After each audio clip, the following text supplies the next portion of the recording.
नमस्कार मित्रों, स्वागत करता हूं आपका हमारे JVNC म्यूनिसिपल के चैनल में। दोस्तों, आज के इस वीडियो लेसन के माध्यम से हम लोग डिस्कस करेंगे अपने RBWM के मॉड्यूल बी का क्विक रिवीजन सेशन। तो फ्रेंड्स हमारा जो मॉड्यूल बी है RBWM का, इसको मैं आपको क्विकली रिवाइज करा देता हूँ। कुछ चंद मिनटों में, लगभग 20 से 30 मिनट में आप रिवाइज कर पाएंगे पूरे के पूरे मॉड्यूल बी को।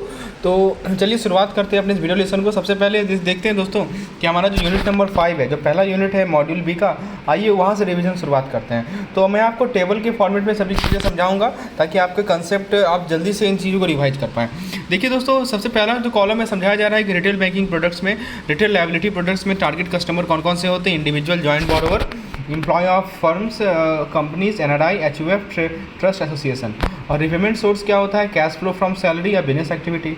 एग्जांपल के तौर पर जो रिटेल लायबिलिटी प्रोडक्ट का एग्जांपल की बात करें तो आपका सेविंग, करंट और टर्म डिपॉजिट अकाउंट इसका बेस्ट एग्जांपल है दोस्तों। फिर बात करें यदि रिटेल क्रेडिट प्रोडक्ट की, इसके भी टारगेट कस्टमर सेम होते हैं। फिर उसके रिसोर्स की बात करें तो इनका भी कैश फ्लो आता है सैलरी से या बिजनेस एक्टिविटी से। और इनका एग्जांपल आपको बताएं तो personal loan, auto loan, home loan, education loan, credit card, disable, other retail loan. दूसरा दोस्तों बात करें अदर प्रोडक्ट एंड सर्विसेज की, इसके भी जो हमारे टारगेट कस्टमर है सेम है।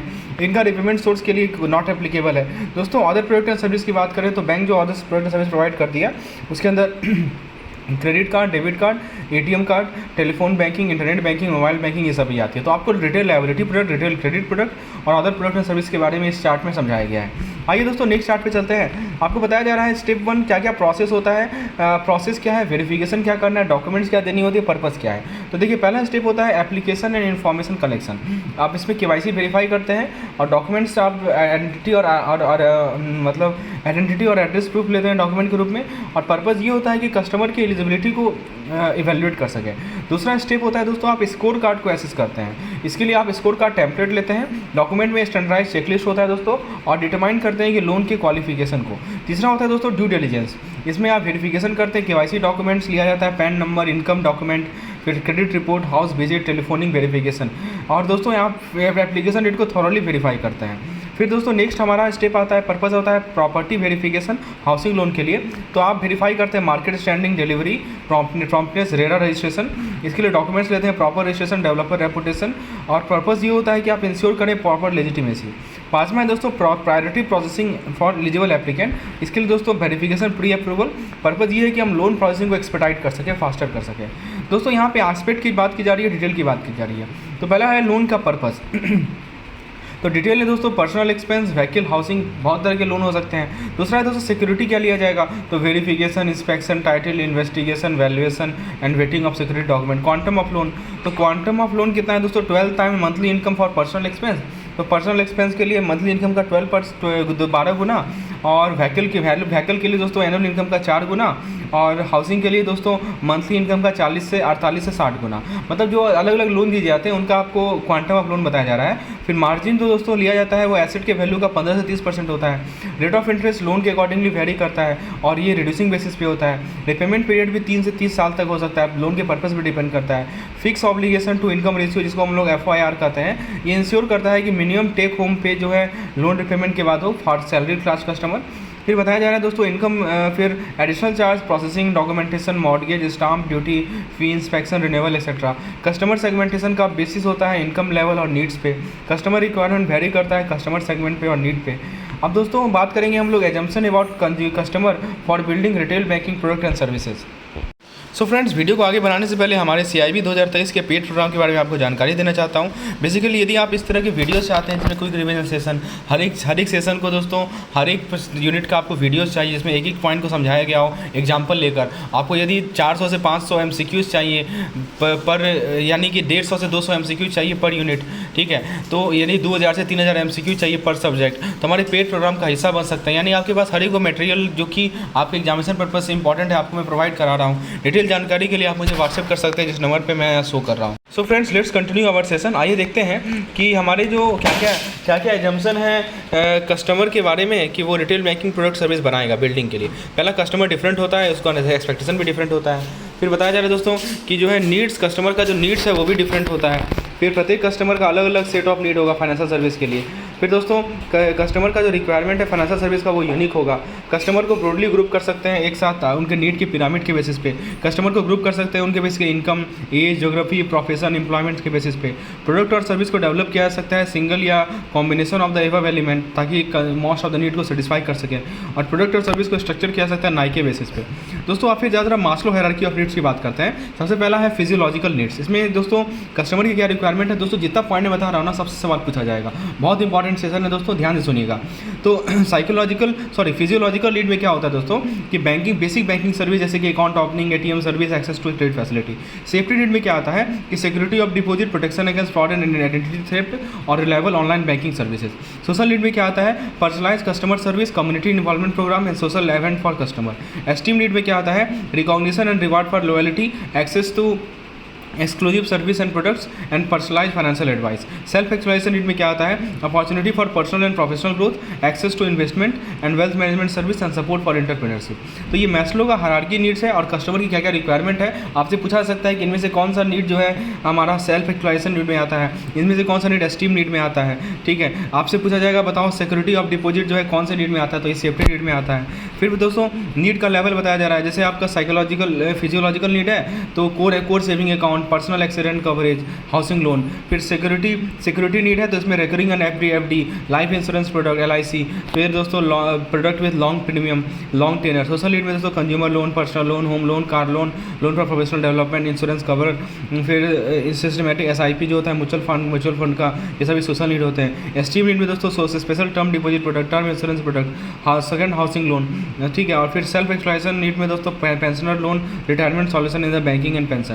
तो ये सभी हमारी डिफरेंट नीड्स के लेवल है और बैंकिंग क्या क्या प्रोडक्ट ऑफर करती है नीड को सेटिस्फाई करने के लिए ये बताया जा रहा है। फिर दोस्तों कस्टमर की क्या रिक्वायरमेंट होती है बैंक में सर्विस क्वालिटी की। पहला होता है 10। दोस्तों देखिए जितना पॉइंट आपको बता रहा हूँ ना बुक में आपको यही चीज़ 10 पेज में मिलेगा, उसी को मैं शॉर्ट करके आपके सामने प्रस्तुत कर रहा हूँ। So it takes lots of hard work to prepare such type of content because whatever you are seeing here it just compilation of all the content which is present in the 3 pages of the book and that is what I am presenting you in simple one table and so let's continue. तो दोस्तों customer की क्या requirement होती है service quality की, तो पहला है टेंजिबल में दोस्तों एग्जांपल की बात करें attractive facility, easy to understand communication material. दूसरा है रिलायबिलिटी मतलब dependable and accurate service, follow up on promise made.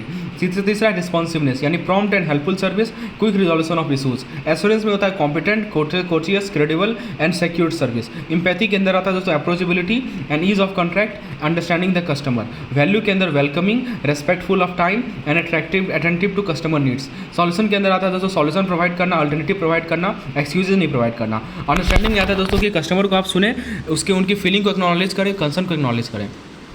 Customer की माइंड स्पेस की बात करें तो दोस्तों कस्टमर की माइंड स्पेस में डिफ्रेंशिएट किया जाता है प्रॉब्लम रिजोल्यूशन और डिलीवरिंग ऑन प्रॉमिस के बेसिस पे और रिस्पॉन्सिवनेस और कस्टमर सर्विस। जैसे देखिए फर्दर मेजर क्या क्या रिक्वायरमेंट होती है कि ट्रांजेक्शन टाइम को ब्रांच पे बढ़ाएं, फिर बहुत सारे सर्विसेज ऑफर किए जा रहे हैं उसको देखें, चैनल को इम्प्रूव करें।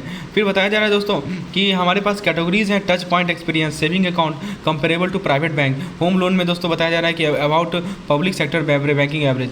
ब्रांच लेआउट ये कैटेगरी है, सेविंग अकाउंट कैटेगरी है। देखिए सबसे पहले ब्रांच लेआउट की बात करें तो saving account about private bank average, saving account की at and above par with private bank. ठीक है, और होम लोन में परफॉर्म एबव PSB एवरेज। फिर ब्रांच नॉन कैश ट्रांजेक्शन, तो इसमें क्या है सेविंग अकाउंट जो है प्राइवेट बैंक के एवरेज में पार कर रही है। ये देखिए मतलब ये बताया जा रहा है किस कैटेगरी के बेसिस पे सेविंग अकाउंट को और होम लोन अकाउंट को कंपेयर किया जा रहा है पब्लिक सेक्टर बैंक में और प्राइवेट सेक्टर बैंक में। तो यदि टच पॉइंट एक्सपीरियंस की बात करें तो सेविंग अकाउंट जो है प्राइवेट बैंक से कंपेरेबल है और होम लोन की बात करें तो पब्लिक सेक्टर का बैंक का एवरेज है, इससे एवरेज होता है दोस्तों।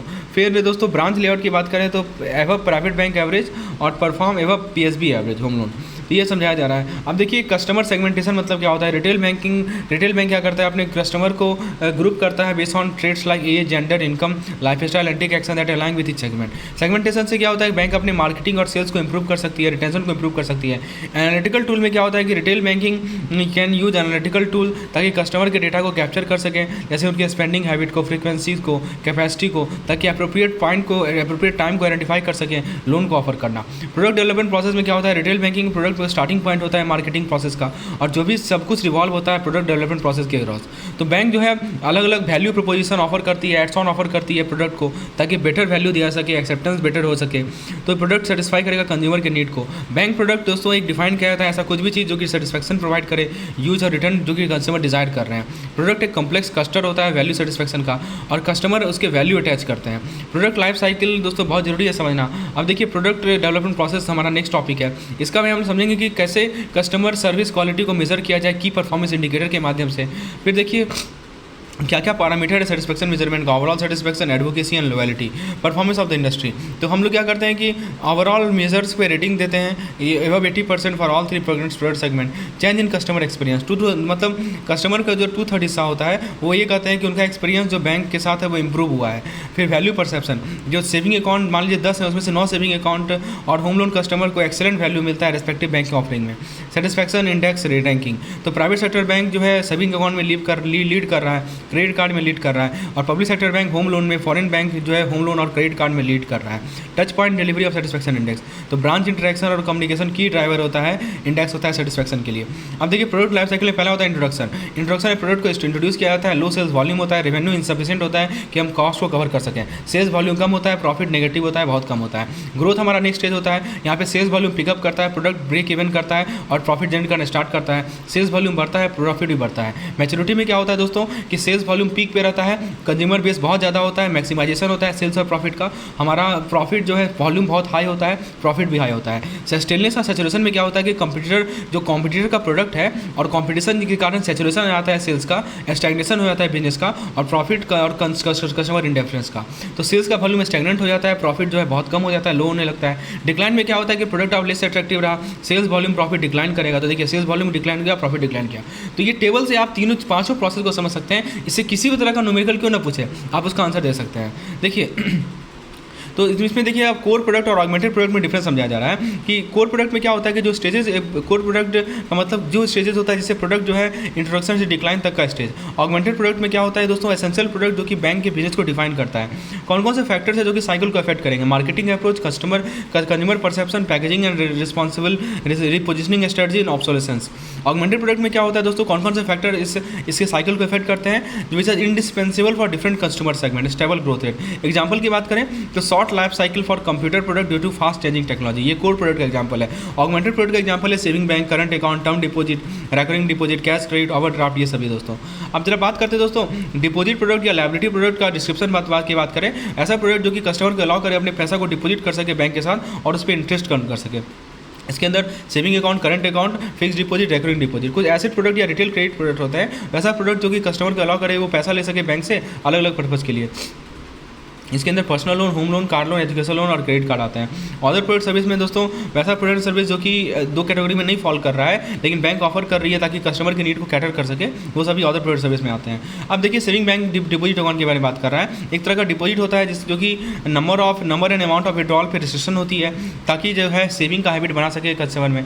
यहाँ पे बैंक और डिपॉजिटर के बीच रिलेशनशिप होता है, डेटर और क्रेडिटर का होता है। मेंटेनेंस इसको मेंटेन किया जाएगा बैंक के रूल के हिसाब से। पर्पज़ ये होता है कि हमारा रिटेल डिपॉजिट बेस ब्रॉड हो, जिससे अर्निंग जो बढ़ रहा है वो अर्निंग बढ़े लो कॉस्ट डिपॉजिट के माध्यम से, और उसको उस डिपॉजिट को यूज़ किया जा सके हाई यील्डिंग एडवांस में। एडिशनल फैसिलिटी में स्वीपिंग और सुपर फैसिलिटी मिलता है, जिसमें मिनिमम बैलेंस रिक्वायरमेंट के साथ, जो कि इंटरेस्ट का पेमेंट फैसिलिटेट करता है, जो कि टर्म डिपॉजिट के एप्लीकेबल है। फिर दोस्तों देखिए सेविंग बैंक अकाउंट का एडवांटेज बताया जा रहा है, इनकम अर्न करने में हेल्प करता है, फिर चेक पेमेंट हो सकता है, रिकॉर्ड कीपिंग होता है दोस्तों, फिर आइडेंटिफिकेशन प्रूफ होता है, पासबुक्स आइडेंटिफिकेशन प्रूफ का काम करता है, इलेक्ट्रॉनिक फंड ट्रांसफर होता है दोस्तों, फिर देखिए ऑनलाइन ट्रांजैक्शन होता है, इमीडिएट फंड होता है, ये सब एडवांटेजेस हैं हमारे किसके सेविंग बैंक अकाउंट के। फिर BSBD है, BSBD एक नो फ्रिल अकाउंट होता है, इसमें नो मिनिमम बैलेंस रिक्वायरमेंट होती है और कोई चार्ज नहीं होता है ATM कार्ड के लिए, ATM का डेबिट कार्ड के लिए, कैश डिपॉजिट के लिए। फिर दोस्तों बताया जा रहा है कि RBI का क्या गाइडलाइन है BSBD के रिगार्डिंग, तो अकाउंट है BSBD, KYC ML गाइडलाइन जो है BSBD RBI का KYC ML गाइडलाइन सब्जेक्टेड है। स्मॉल अकाउंट ओपन किया जा सकता है लो रिस्क इंडिविजुअल के लिए जो कि कोई OVD पॉजेस नहीं कर रहे हैं। एलिजिबिलिटी क्या है कि वो जो BSBD के होल्डर होते हैं वो कोई और और सेविंग अकाउंट जो है सेम बैंक में नहीं खुलवा सकते, ठीक है। और जो एग्जिस्टिंग नो फ्रिल अकाउंट होगा उसको पीएसबीडी में कन्वर्ट किया जाएगा। प्राइसिंग स्ट्रक्चर की बात करें तो बैंक जो है दूसरा प्राइसिंग स्ट्रक्चर इवॉल्व करती है for value added service beyond. तो स्मॉल अकाउंट का कंडीशन क्या है कि एग्रीगेट क्रेडिट जो होगा एक फाइनेंशियल ईयर में 1 लाख से ज़्यादा नहीं होगा। जो एग्रीगेट विड्रॉल या ट्रांसफर होगा एक महीना में वो 10,000 से ज़्यादा नहीं होगा। किसी भी पॉइंट पे जो बैलेंस रहेगा वो 50,000 से ज़्यादा नहीं होगा। फॉरेन रेमिटेंस को क्रेडिट नहीं किया जा सकता विदाउट नॉर्मल केवाईसी फॉर्मेलिटीज़ का। 12 महीना के लिए वैलिड होता है इनिशियली, जिसको एक्सटेंड कर सकते हैं अगला 12 महीना तक, लेकिन आपको प्रूफ ऑफ ओवीडी देना पड़ेगा। फिर ओपनिंग ऑफ अकाउंट की बात करें तो स्मॉल अकाउंट को ओपन किया सकता है सीबीएस लिंक ब्रांच पे, ये बताया जा रहा है। फिर दोस्तों आप देखते हैं, आप देखिए कुछ कंडीशंस है उसका समरी बताते हैं। Regulation of interest rate, RBI ने क्या किया, इंटरेस्ट रेट को डिरेगुलेट किया सेविंग बैंक को 25 अक्टूबर 2011 से। बैंक का पॉलिसी, बैंक के पास कॉम्प्रिहेंसिव पॉलिसी होना चाहिए इंटरेस्ट रेट का। यूनिफॉर्मिटी, इंटरेस्ट रेट को यूनिफॉर्म होना चाहिए सभी ब्रांचेस में, सभी कस्टमर के लिए कोई डिस्क्रिमिनेशन नहीं होना चाहिए। Schedule of interest rate, interest rate को स्ट्रिक्टली एज पर schedule of interest rate disclose किया जाएगा एडवांस में। नेगोशिएशन, इंटरेस्ट रेट को नेगोशिएशन नहीं होना चाहिए डिपॉजिटर और बैंक के बीच में। यूनिफॉर्म इंटरेस्ट रेट मैंने बता दिया। डिफरेंशियल रेट यानी bank differential rate of interest देती है end of day bank saving bank जिसका मतलब पैसा 1 लाख से ऊपर है उसको डिफरेंशियल रेट देती है, ठीक है। बैंक जो है इंटरेस्ट कैलकुलेट करे सही बैंक अकाउंट को डेली प्रोडक्ट बेसिस पे। फ्रीक्वेंसी ऑफ इंटरेस्ट पे ऑन, बैंक इंटरेस्ट पे करेगी quarterly rest on daily product and bases. कुछ प्राइवेट सेक्टर बैंक दोस्तों मंथली रेस्ट पे देती है, डेली प्रोडक्ट बेसिस पे इंटरेस्ट देती है।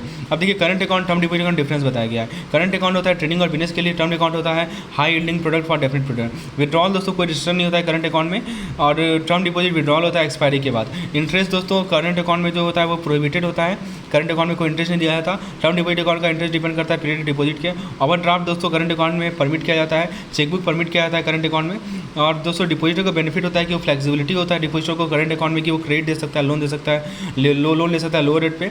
और दोस्तों टर्म डिपॉजिट में क्या होता है गेट मंथली क्वार्टरली इंटरेस्ट और कम्युलेटिव, ये बताया जा रहा है। अब दोस्तों यहाँ पर बताया जा रहा है कि बैंक डिपॉजिट का टाइप और कॉम्बिनेशन डिपॉजिट। जैसे मान लीजिए कि कॉम्बिनेशन डिपॉजिट जो होता है उसका टाइप बताया है, जैसे combination of 2 fix deposit offer किया जा रहा है सिंगल टर्म डिपॉजिट में ताकि कस्टमर की नीड को मैक्सिमाइज कर सके। जैसे flexi deposit account, multiple deposit account, unfix deposit account, quantum deposit. इसका फीचर क्या है कि आप सेपरेट अमाउंट रख सकते हैं क्योंकि सेपरेट टर्म डिपॉजिट का लाएगा और मल्टीपल होगा 1000 का। इफेक्ट क्या पड़ेगा मैच्योरिटी पे, जो अनपेड मैच्योरिटी रहेगा वो इंटरेस्ट अट्रैक्ट करेगा। मल्टीपल डिपॉजिट, प्रत्येक टाइम डिपॉजिट सेपरेट कॉन्ट्रैक्ट होता है दोस्तों। Floating rate domestic term deposit. KYC guideline, KYC document दोस्तों 606 ओबीडी एक्सेप्टेड होता है, प्रूफ ऑफ आइडेंटिटी कस्टमर कोई भी सबमिट कर सकते हैं। एक होता है लिमिटेड केवाईसी। लिमिटेड केवाईसी दोस्तों क्या होता है, अकाउंट को ओपन कर सकते हैं लिमिटेड केवाईसी यदि कस्टमर जो है स्पेसिफाइड एडिशनल डॉक्यूमेंट प्रोवाइड करे।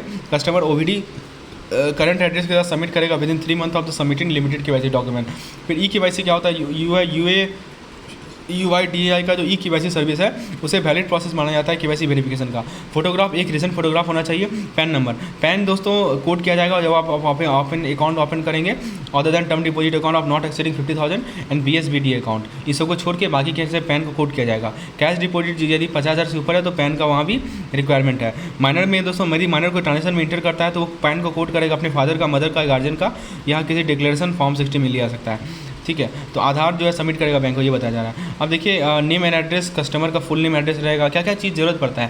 Pan TIN number, unique identification number होता है। फैमिली का detail, spouse, father name and son, type of account saving, current, term deposit, age रहेगा, बैंड एज दिया हुआ, ऑक्यूपेशन क्या हो सकता है, मतलब इन सभी चीज़ अकाउंट के ओपनिंग का बताया जा रहा है। अब देखिए नया प्रोडक्ट डेवलपमेंट कंस्टेंट क्या क्या है। पहला कंस्टेंट है हेटेरोजेनिटी ऑफ कस्टमर बेस, मतलब ये होता है दोस्तों कि हम एक ऐसा प्रोडक्ट डेवलप नहीं कर सकते जो कि सभी कस्टमर सेगमेंट को सेटिस्फाई करे। दूसरा टेक्नोलॉजिकल रिवॉल्यूशन, यानी दोस्तों ऑब्सोलेसेंस जो है वो बहुत फास्ट होता है और कस्टमर का प्रेफरेंस भी चेंज होता है ड्रास्टिकली। तीसरा है दोस्तों एग्जिस्टिंग प्रोडक्ट ट्रेंड, जो लास्ट प्रोडक्ट ट्रेंड होता है वो डिफिकल्ट बनाता है नए प्रोडक्ट को डेवलप करने में। फिर दोस्तों नेक्स्ट है आइडियलेशन टू द प्रोडक्ट कन्वर्सन, यानी दोस्तों अट्रैक्टिव आइडियाज़ को कन्वर्ट करने में डिफिकल्टीज़ होती है। फिर नेक्स्ट है रेजिडेंट फ्रॉम स्टाफ, जो हमारे एटीट्यूड प्रॉब्लम होता है स्टाफ का, इस कारण से नया प्रोडक्ट को लाने में डिफिकल्टीज़ होती है। अब जरा बात करते हैं स्टेजेस की। प्रोडक्ट डेवलपमेंट में कौन कौन से स्टेज होते हैं। पहला होता है genetic new product ideas, ideas को जेनेरेट किया जाता है मार्केट की रिसर्च से, कस्टमर के एक्सपेक्टेशन के बेसिस पे from existing and potential customer. In house idea को भी सॉलिसिट किया जाता है एम्प्लॉय से और सजेशन को कॉल किया जाता है रिफाइनिंग एग्जिस्टिंग प्रोडक्ट और न्यू प्रोडक्ट। आइडिया स्क्रीनिंग में क्या होता है कि आइडियाज़ को एनालाइज किया जाएगा कि कोई नीड तो नहीं है नया प्रोडक्ट का, जो हमारा एग्जिस्टिंग प्रोडक्ट है उसको कैसे इंप्रूव करें, क्या एग्जिस्टिंग इंफ्रास्ट्रक्चर हैंडल कर सकता है नया प्रोडक्ट को, क्या ये एग्जिस्टिंग लाइन के हिसाब से है, ठीक है। ये सभी आइडियाज़ पास किए जाते हैं, इन क्राइटेरिया को अगले स्टेज में पास होता है। कॉन्सेप्ट टेस्टिंग में क्या होता है कि जो नया प्रोडक्ट का कॉन्सेप्ट इसको टेस्ट किया जाता है ये देखने के लिए कि वो अट्रैक्टिव इनफ है कि नहीं कस्टमर को यूज़ करने के लिए। जब उसको लॉन्च किया जाएगा कस्टमर से फीडबैक लिया जाता है ये समझने के लिए कि उसका अंडरस्टैंडिंग क्या है प्रोडक्ट कॉन्सेप्ट का। इससे क्या होता है मार्केटर समझ पाते हैं कि मार्केट का रिस्पॉन्स क्या है प्रोडक्ट कॉन्सेप्ट का। फिर दोस्तों बिजनेस और मार्केट एनालिसिस, एनालाइज किया जाता है ये पता लगाने के लिए कि प्रोडक्ट फाइनेंशियली और मार्केटिंग वायबल है तो है कि नहीं। कॉस्ट बेनिफिट एनालिसिस लिया जाता है बैंकर से, कस्टमर से, व्यू पॉइंट से। एक्सपेक्टेड इंक्रीज इन बिजनेस को एनालाइज किया जाता है, एक्सपेक्टेड इफेक्ट क्या पड़ेगा मार्केट शेयर पे, कंपटीशन का मार्केट का पेनिट्रेशन क्या होगा, इन सभी चीज़ को एनालाइज किया जाता है। फिर दोस्तों एक्चुअल प्रोडक्ट डेवलप किया जाता है, मार्केटिंग किया जाता है, कॉमर्शलाइज किया जाता है। यानी दोस्तों नया प्रोडक्ट को डेवलप किया जाता है, जो भी डाटा हमने प्रीवियस स्टेजेस में जनरेट किया, सभी स्टेजेस हैं दोस्तों। नया प्रोडक्ट का आइडिया जनरेट करना, आइडिया को स्क्रीन करना, कॉन्सेप्ट टेस्ट करना, बिजनेस मार्केट को एनालाइज करना, ये सभी स्टेजेज है। अब जरा बात करते हैं प्रोडक्ट की वैल्यूएशन का। तो प्रोडक्ट दोस्तों एक टेंजिबल इंटेंजिबल एलिमेंट्स आता है जो कि सेटिस्फाई करता है कंज्यूमर के नीड्स को। प्रोडक्ट्स के पास कुछ सिग्निफिकेंट चेंजेस अंडरगोन करते हैं ओवर द टाइम। अब जरा बात करें दोस्तों क्रेडिट स्कोरिंग हमारा नेक्स्ट यूनिट है। तो क्रेडिट स्कोरिंग एक एसेंशियल स्टैटिस्टिकल एनालिसिस है किसी पर्सन के पास क्रेडिट डीलिंग का, जो कि रिप्रेजेंट करता है उसके क्रेडिट डिसिप्लिन का। इसके अंदर दोस्तों कुछ फैक्टर्स होते हैं, जैसे होम लोन, ऑटो लोन, सभी का क्रेडिट स्कोर होता है। क्रेडिट स्कोर का रेंज होता है 300 से लेकर 900। अब दोस्तों आरबीआई ने मैंडेटरी कर लिया सभी सीआईसीज के लिए कि कंट्री में कि वो फुल क्रेडिट रिपोर्ट प्रोवाइड करेगा बिना किसी चार्ज का। दोस्तों एक जैसे लेंडर ग्रोथ को चेस करता है तो वो एक्सपेंड करता है लो इनकम ग्रुप के लिए, जिसमें रिक्वायरमेंट होती है सोफिस्टिकेटेड क्रेडिट असेसमेंट की। दोस्तों credit information company comprehensive report provide करती है रिटेल क्रेडिट कस्टमर को, इसमें verified address, extent of loan taken. और इसमें दोस्तों बैंकर जो है क्रेडिट इन्फॉर्मेशन रिपोर्ट को यूज करते हैं, जो कि ब्यूरो प्रोवाइड करती है, ताकि ड्यूज का नॉन पेमेंट को अवॉइड कर सके। अब देखिए रिस्क फॉर लेंडर क्या है, हायर रिटर्न्स। फिर दोस्तों रिस्क परसेप्शन क्या है, वेरीज अमंग बॉरोवर। डिटरमाइन कैसे होता है, क्रेडिट हिस्ट्री डिमाइन होता है। अब दोस्तों जैसे क्रेडिट स्कोर असेसमेंट है, ये इसको कैसे डिसाइड होगा कि कितना बॉरोवर कितना क्रेडिट वर्दी है, कौन डिसाइड करेंगे, क्रेडिट इन्फॉर्मेशन एजेंसी डिसाइड करेगी। और इसका इंपॉर्टेंस क्या है रिकॉर्ड का, कि सप्लीमेंट लोन एप्लीकेशन को सप्लीमेंट करता है। अब देखिए लेंडर का रिस्क क्या है कि डिफॉल्ट का इंपैक्ट पड़ता है दोस्तों, क्रेडिट स्कोर घटता है और इसको सारे लेंडर डिसाइड करते हैं। दोस्तों बताया जा रहा है कि क्रेडिट स्कोर मॉडल का बताया जा रहा है कि प्रोबेबिलिटी ऑफ डिफॉल्ट, यदि प्रोबेबिलिटी ऑफ डिफॉल्ट होगा तो क्रेडिट स्कोर मॉडल होगा मैथमेटिकल मॉडल। इसमें डिफॉल्ट हो सकता है प्रीवियस क्रेडिट ट्रांजेक्शन में, पेमेंट में। अब जरा बात करते हैं क्रेडिट स्कोर को मैनेज कैसे करें। तो दोस्तों how to effectively manage credit score, तो आप क्या क्रेडिट यूटिलाइजेशन को आप प्रॉपर्ली मैनेज करें, ऑफर लिवरेजिंग को अवॉइड करें, फिर नंबर ऑफ इंक्वायरी अननेसेसरी और फ्रीक्वेंट क्रेडिट एप्लीकेशन को अवॉइड करें। एडिशनल फैक्टर आप हाई क्रेडिट यूटिलाइजेशन को अवॉइड करें और high percentage of unsecured loan को अवॉइड करें, तब आपका क्रेडिट स्कोर बढ़िया होगा।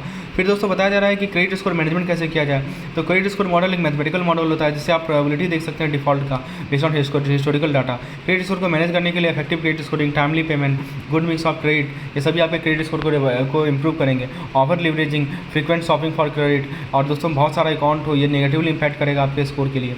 फिर दोस्तों पॉजिटिव साइड क्या है क्रेडिट स्कोर का, कि financial discipline, consistent payment history, longer credit history को शो करता है। वार्निंग साइन क्या है क्रेडिट हिस्ट्री में, तो ओवर हंग्री बॉरोवर क्या साइन हो सकता है दोस्तों, कि वो क्रेडिट के लिए क्रेविंग कर रहा है, फ्रीक्वेंट अननेसेसरी शॉपिंग कर रहा है। फिर क्रेडिट इन्फॉर्मेशन कंपनी कौन कौन सी है भारत में, तो इंडिपेंडेंट थर्ड पार्टी इंस्टीट्यूशन होती है जो कि कलेक्ट करती है फाइनेंशियल डाटा को लोन पे रिगार्डिंग, ठीक है। और प्रत्येक आदमी जो है रिक्वेस्ट कर सकता है एक फ्री क्रेडिट इन्फॉर्मेशन रिक्वेस्ट 1 साल में। फिर बताया जा रहा है दोस्तों कि सीआईसीज कौन कौन सी है, TransUnion CIBIL limited, Equifax credit information service limited, फिर दोस्तों एक्सपेरियन है, फिर उसके बाद दोस्तों सीआरआईएफ है, ये सभी सीआईसीज हैं। सीआईसी क्रेडिट इन्फॉर्मेशन अपने मेंबर से लेती हैं, जो कि क्रेडिट इंस्टीट्यूशन होती हैं। तो जितने भी सीआईएस होते हैं वो मेंबर होते हैं सीआईसीज का। क्या बेनिफिट है सीआईसीज रिपोर्ट के बारे में, ये समझाया जा रहा है। इसे आप फाइनेंशियल स्टैंडिंग देख सकते हैं, क्या क्या फैक्टर है जिस कारण से फेवरेबल क्रेडिट स्कोर आता है, मैंने पहले ही बताया दोस्तों। आप क्या क्या नेगेटिव कारण है वो भी देख लीजिए आप, तो कौन कौन से इशूज़ है क्रेडिट स्कोरिंग में। पहला है नेम का कन्फ्यूजन, फिर दूसरा है ह्यूमन इनपुट एरर, तीसरा है दोस्तों आइडेंटिटी थेफ्ट, चौथा है ट्रबल शूटिंग इंपॉर्टेंट क्रेडिट्स। अब हम लोग नेक्स्ट यूनिट क्या आता है, यूनिट नंबर 8 पे इंपॉर्टेंस रिटेल लायबिलिटी प्रोडक्ट। तो सबसे पहले डिमांड डिपॉजिट, तो डिपॉजिट जिसको विड्रॉ कर सकते हैं कस्टमर किसी भी समय पे डिमांड ले ले। तो विड्रॉल जो है चेक के माध्यम से न्यू मीन्स के माध्यम किया जा सकता है। पेमेंट जो है चेक के माध्यम से किया जाता है। इस बार दोस्तों केवल बैंक को परमिट होता है कि वो डिमांड डिपॉजिट एक्सेप्ट करे। इंटरेस्ट रेट लो होता है या कोई इंटरेस्ट रेट नहीं होता है डिमांड डिपॉजिट पे, क्योंकि हाईली लिक्विड होते हैं दोस्तों। प्रॉफिटेबिलिटी क्या है कि बैंक का कासा डिपॉजिट बढ़ता है, ठीक है। एडवांटेज क्या है करंट डिपॉजिट का कस्टमर में और करंट डिपॉजिट का बैंक पे, वो समझाया जा रहा है। तो कस्टमर को क्या एडवांटेज है, प्रॉम्प्ट और प्रॉपर बिजनेस ट्रांजेक्शन। बैंक को क्या एग्जांपल है कि no cost deposit for the bank, withdrawal बिना किसी लिमिट का होता है, डायरेक्ट पेमेंट होता है क्रेडिटर को चेक के माध्यम से। कस्टमर को फ़ायदा मिलता है कि कलेक्शन ऑफ मनी कस्टमर के बिहाफ में। बैंक को फ़ायदा होता है कि अच्छा नेट इंटरेस्ट मार्जिन बढ़ता है, प्रॉफिटेबिलिटी बढ़ता है, हायर कासा डिपॉजिट बढ़ता है, ठीक है। फिर दोस्तों रूल्स एंड नियम्स क्या है करंट अकाउंट का, कि बैंक कस्टमर को इन्फॉर्म करेगा सारा रूल्स जब भी अकाउंट ओपनिंग करेगा, केवाईसी नॉर्म्स को फॉलो करेगा। मिनिमम बैलेंस करंट अकाउंट जो है सेविंग अकाउंट से हायर होता है। डिमांड ड्राफ्ट जो है केयर एक्सरसाइज किया जाएगा जब भी अकाउंट ओपन किया जाए। ठीक है। और इनिशियल डिपॉजिट जो है डिमांड ड्राफ्ट से दिया गया है। आरबीआई का नोटिफिकेशन, बैंक जो है करंट अकाउंट ओपन कर सकती है बोरोवर का जिसने क्रेडिट अवेल किया है सीसीओडी के फॉर्म में बैंकिंग सिस्टम से। और दोस्तों ओपनिंग करंट अकाउंट का कोई रिस्ट्रिक्शन नहीं है, तो एक्सपोजर यदि 5 करोड़ से कम है तो, और 5 करोड़ से ऊपर एक्सपोजर है तो बोरोवर जो है करंट अकाउंट मेंटेन कर सकता है किसी बैंक से जिससे सीसीओडी लिया है, लेकिन बैंक का कम से कम 10% एक्सपोजर बैंकिंग सिस्टम दूसरे बोरोवर से होना चाहिए। फिर बताया जा रहा है दोस्तों कि ऑपरेशनल इंस्ट्रक्शन क्या क्या है करंट अकाउंट में। इंडिविजुअल अकाउंट के लिए दोस्तों वो क्रॉस किया जाएगा, मतलब ये जो अपना column in the account opening form should be crossed. Joint account के लिए ऑपरेशनल इंस्ट्रक्शन बहुत तरह के हो सकते हैं। अकाउंट को ट्रांसफर कस्टमर अपने अकाउंट को ट्रांसफर कर सकता है दूसरे ब्रांच में, ठीक है। इनऑपरेटिव अकाउंट क्या होता है, जो करंट अकाउंट 2 साल तक ऑपरेट नहीं हुए हैं उसे इनऑपरेटिव माना जाएगा। बैंक रिकवर कर लेगी जो भी चार्जेस हैं, हर एक साल रिकवर करती है, हर एक हाफ ईयर मतलब हर एक साल में 2 बार रिकवर करती है इनऑपरेटिव अकाउंट से। क्लोजर कब होगा, तो क्लोज करने से पहले बैंक जो है स्पेसिफिक रीजन बताएगी क्यों क्लोज किया जा रहा है, और कस्टमर को परस्यूट करेगी कंटिन्यू कर सके यदि पॉसिबल हो तो। एक लेटर लिया जाएगा क्लोजर के रिगार्डिंग, सभी अकाउंट होल्डर साइन करेंगे, पार्टनर साइन करेंगे, ठीक है। ये जो भी प्रीमैच्योर क्लोजर का चार्जेस है वो भी रिकवर किया जाएगा बैंक के द्वारा। अब देखिए इंडिविजुअल केस में क्या क्या डॉक्यूमेंट चाहिए वो समझाया गया है, प्रोप्राइटरशिप में क्या क्या चाहिए वो बताया गया है, पार्टनरशिप में क्या क्या डॉक्यूमेंट चाहिए, एचयूएफ के लिए क्या क्या डॉक्यूमेंट चाहिए, और एलएलपी के लिए क्या क्या डॉक्यूमेंट चाहिए वो यहाँ पे समझाया गया है। फिर दोस्तों लिमिटेड कंपनी में डॉक्यूमेंट चाहिए क्या क्या चाहिए, कोऑपरेटिव सोसाइटी का डॉक्यूमेंट्स और चैरिटेबल या पब्लिक ट्रस्ट का डॉक्यूमेंट चाहिए। अब सेविंग अकाउंट के लिए क्या क्या नियम है वो बताया जाए। इलिटरेट पर्सन जो है पब्लिक में अटेंड करेगा, अपने थंब इंप्रेशन एफिक्स करेगा, ठीक है। फिर इलिटरेट डिपोजिटर जो है लॉन्च करेगा अपने रिसेंट फोटोग्राफ को बैंक के साथ। अकाउंट होल्डर का नाम, नेचर ऑफ अकाउंट नंबर वो रिटर्न लिखा रहेगा बोल्ड लेटर में, चेक फैसिलिटी मिल सकता है। फिर टाइम डिपोजिट के बारे में बताया जा रहा है। कॉन्ट्रैक्ट होता है जो कि बैंक इंटर करती है डिपोजिटर के साथ कि वो फिक्स्ड अमाउंट पे करेगी। इसमें separation, negotiability, terms and liquidity, interest rate, periodicity सब बताया गया है। फिर दोस्तों ऑपरेशनल इंस्ट्रक्शन क्या होता है, इंटरेस्ट कैसे डिसाइड होता है एफडी पे, माइनर अकाउंट में क्या कंडीशन है, फिर मैच्योर पेमेंट एफडी का होगा तो क्या होगा, सब कुछ समराइज किया हुआ है इस पार्टिकुलर टेबल में। फिर दोस्तों मोड ऑफ रिपेमेंट कैसे होता है टाइम डिपॉजिट का, ठीक है। तो मिनिमम टाइम डिपॉजिट जो है 7 दिन का होगा या 15 लाख का होगा deposit amount maximum. Mode of repayment जो है चेक के माध्यम से हो सकता है, ठीक है। एग्रीगेट अमाउंट 2000 से ऊपर होगा वो अकाउंट पे ही चेक के माध्यम से होगा। फिर दोस्तों यदि बैंक का अपना टर्म डिपॉजिट एडवांस देगी और रिन्यूअल उसमें क्या है, उसके क्या नियम है, बैंक लोन दे सकती है एफडी के अगेंस्ट। जो लोन अमाउंट होगा वो 80 से 90% तक वेरी कर सकता है लोन के वैल्यू का। Margin bank to bank vary करता है। जो लोन अमाउंट का इंटरेस्ट होगा वो हायर होता है इंटरेस्ट बेस्ड ऑन एफडी। फिर दोस्तों एडवांस दे सकती है एफडी के अगेंस्ट, इसके अगेंस्ट नियम बताया गया है। एफडी का रिन्यूअल कैसे होता है वो बताया गया है दोस्तों। फिर रिसेंट रूल क्या है आरबीआई का ओवरड्यू एफडी पे, फॉर्म 15G से 15H का यूज़ क्या पड़ता है, और टीडीएस का डिपॉजिट इनकम टैक्स को कैसे बैंक करती है इसके बारे में बताया गया इस टेबल में, ठीक है। अब दोस्तों बताया जा रहा है कि 2-in-1 अकाउंट का क्या फीचर है। इसमें ऑटो स्विप फैसिलिटी होती है, रिवर्स स्विप फैसिलिटी होती है, बेनिफिट क्या है इसका एग्जाम्पल समझाया गया है। नॉमिनेशन फैसिलिटीज़ क्या होता है, नॉमिनेशन फॉर्म क्या होता है, बैंकिंग कंपनी का नॉमिनेशन रूल क्या है 1985 का, इसका salient feature, joint account, cancellation varieties, minor का नॉमिनेशन क्या हो सकता है कि या नहीं हो सकता है, नॉमिनी का राइट क्या है, एक्नॉलेजमेंट कैसे करते हैं, अनक्लेम डिपॉजिट क्या होता है, पेनल्टी इंटरेस्ट कितना लगता है, टीडीएस क्या है, फ्लेक्सिबल आरडी अकाउंट क्या है। अब दोस्तों जो हमारा डिजीज डिपॉजिटर है उसका सेटलमेंट कैसे होता है। जैसे मान लीजिए कि अकाउंट है सर्वाइवर नॉमिनल क्लॉज से, तो उसका सेटलमेंट कैसे होगा। सर्वाइवर नॉमिनल क्लॉज का अकाउंट है, बिना सर्वाइवर या नॉमिनल नॉमिनी क्लॉज का है तो उसका कैसे सेटलमेंट होगा। फिर प्रीमैच्योर टर्मिनेशन कैसे होता है टर्म डिपॉजिट अकाउंट का, ठीक है। ये सब समझाया गया है दोस्तों। उसके बाद टाइम लिमिट क्या होता है सेटलमेंट का, तो क्लेम जो है 15 दिन के अंदर सेटल किया जाए जिस दिन से क्लेम रिसीव हुआ है। और रिक्वायरमेंट क्या है कि आपको प्रूफ देना पड़ेगा डेथ ऑफ डिपॉजिटर का। फिर दोस्तों सेफ डिपॉजिट लॉगर का एक्सेस कैसे होता है। तो आपको ये इसमें सारा पॉइंट समझाया गया इस पीडीएफ में। तो यदि आप इस तरह के पीडीएफ चाहते हैं दोस्तों हमारे पेड प्रोग्राम का हिस्सा बनिए। मैं अपने पेड मेंबर को सारा इस तरह का क्विक रिवीजन पीडीएफ प्रोवाइड करता हूँ ताकि क्विकली रिवाइज कर सकें। टैबलेट मेथड में समझाया गया एक चीज़ को। ये हमारा नंबर है जिस पे आप डिस्क्रिप्शन सेक्शन में नंबर देख सकते हैं, जिस पे आप मुझे व्हाट्सएप करके ऐसे पीडीएफ प्राप्त कर सकते हैं दोस्तों। सेफ डिपॉजिट का एक्सेस, ठीक है। और फिर रिटर्न उसके रिगार्डिंग है। अब देखिए रिटेल एसेट प्रोडक्ट में होम लोन के बारे में बताया गया। देखिए एलिजिबिलिटी कौन होते हैं, पर्पज़ क्या है, क्वांटम ऑफ लोन कितना मिलेगा, एलिजिबल क्वांटम ऑफ लोन क्या है, ईएमआई कैसे कैलकुलेट किया जाता है, मार्जिन क्या होता है पहले साल का। देखिए 30 लाख तक में 10% मार्जिन, 30 से 75 लाख में 20% मार्जिन, सब कुछ टेबल फॉर्म में समझाया गया है, ठीक है। तो क्विक रिवीजन के लिए बहुत इंपॉर्टेंट पीडीएफ है ये। फिर एलटीवी रेशियो क्या होता है, इंटरेस्ट रेट कैसे डिसाइड करते हैं, processing charge, security, disbursement, repayment, special feature बताया गया है। अब देखिए यहाँ पे प्रधानमंत्री आवास योजना, ठीक है। यहाँ पे पर्पज़ क्या है, बेनिफिशियरी कौन होते हैं, साइज ऑफ हाउस क्या होगा, ऑनरशिप कौन होगा, हाउसिंग सोसाइटी क्या होगा। फिर सीएलएसएस के बारे में बताया गया है। फिर दोस्तों सीएलएसएस, ईडब्ल्यूजी, अर्निंग ईडब्ल्यूजी और एलआईजी के बारे में, और सीएलएसएस एमआईजी के बारे में क्या डिफरेंस है बेनिफिशियरी के टर्म में। फिर इनकम क्राइटेरिया कितना होता है, इंटरेस्ट सब्सिडी कितना मिलता है, मैक्सिमम लोन टेन्योर कितना होगा, ठीक है।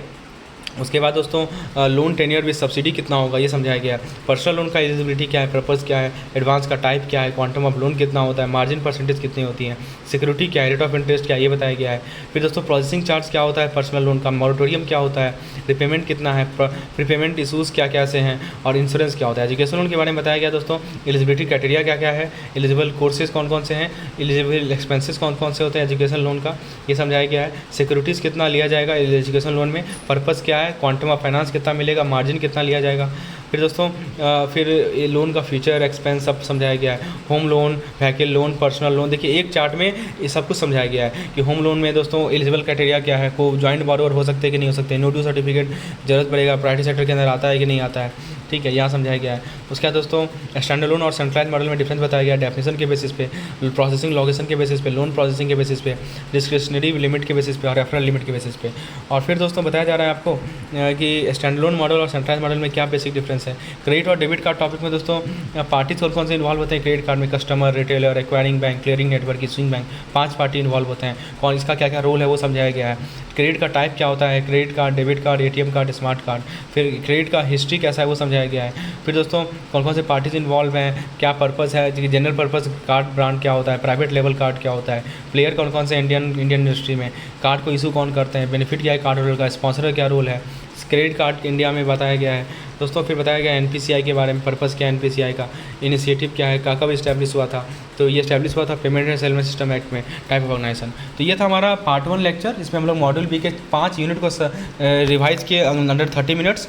तो अगला पार्ट भी लाऊंगा क्योंकि मॉड्यूल भी थोड़ा बड़ा है, तो पार्ट बी में दोस्तों हम लोग जो बाकी यूनिट्स है उसको हम लोग क्विकली रिवाइज कर लेंगे। तो यदि आपको इस तरह के PDF की रिक्वायरमेंट है, इस तरह के वीडियोज़ की रिक्वायरमेंट है तो हमारे पेड प्रोग्राम का हिस्सा बनिए। धन्यवाद।